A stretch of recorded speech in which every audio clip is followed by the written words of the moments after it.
நடுக்கலூர், பட்டங்களூர், பழவூர், குண்டாநகரம் இந்த பகுதி ஊருக்கு வடக்கோரமாக கேரளாவிலேருந்து மருத்துவக் கழிவுகளை கொண்டு வந்து கொட்டிக்கிட்டு இருக்காங்க.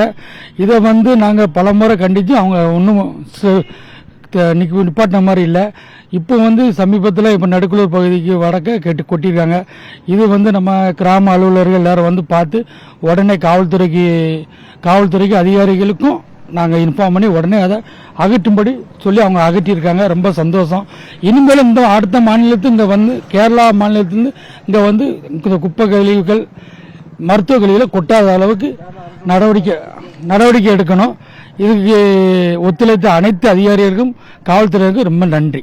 எங்கள் ஊரில் இந்த மருத்துவ கழிவுகள் கொட்டப்படுறதுனால அவங்களோட அந்த வேஸ்ட்டால் அவங்க தீ வச்சு வேற இருக்கிறாங்க. அதுபோக அழுகிய பொருட்கள் அதில் இருக்கிறதுனால எங்களுக்கு நிறைய தொடர் காய்ச்சல், மற்றபடி பெரிய பெரிய நோய்கள்லாம் வர்ற மாதிரி ஒரு சூழ்நிலை உருவாகுது. அதுவும் அவங்க தீ வைக்கிறாங்க. அந்த தீ புகையை நாங்கள் சுவாசிக்கிறதுனால எங்களுக்கு ஒரு கேன்சர் நோயே வரக்கூடிய ஒரு நிலைமை, எங்களுடைய மனித உயிர்களே போகக்கூடிய ஒரு நிலைமையே அந்த கேரள அரசாங்கம் அப்படி நம்மளை தள்ளி விடுவாங்க. அதனால அந்த மனித உயிர்களை காக்கும் வண்ணம் இந்த மருத்துவ கழிவு தமிழகத்தின் நுழைவதை நிரந்தரமாக தடுக்க வேண்டும் என எங்களுடைய கிராம மக்கள் சார்பாக கேட்டுக்கொள்கிறோம்.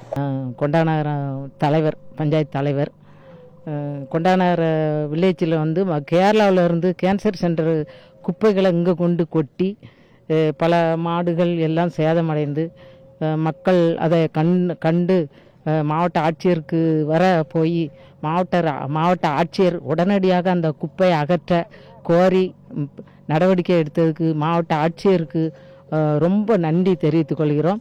மக்களுக்கு பல நோய்கள் பரவும் என்ற அச்சத்தில் நாங்கள் இருந்தோம். அதை உடனடியாக மாவட்ட ஆட்சியர் உடனடியாக அதை அகற்ற கோரி பல நடவடிக்கை எடுத்து செய்ததுக்கு ரொம்ப நன்றி. செய்திகளை உடனுக்குடனும் துல்லியமாகவும் தெரிந்து கொள்ள சப்ஸ்கிரைப் பண்ணுங்க.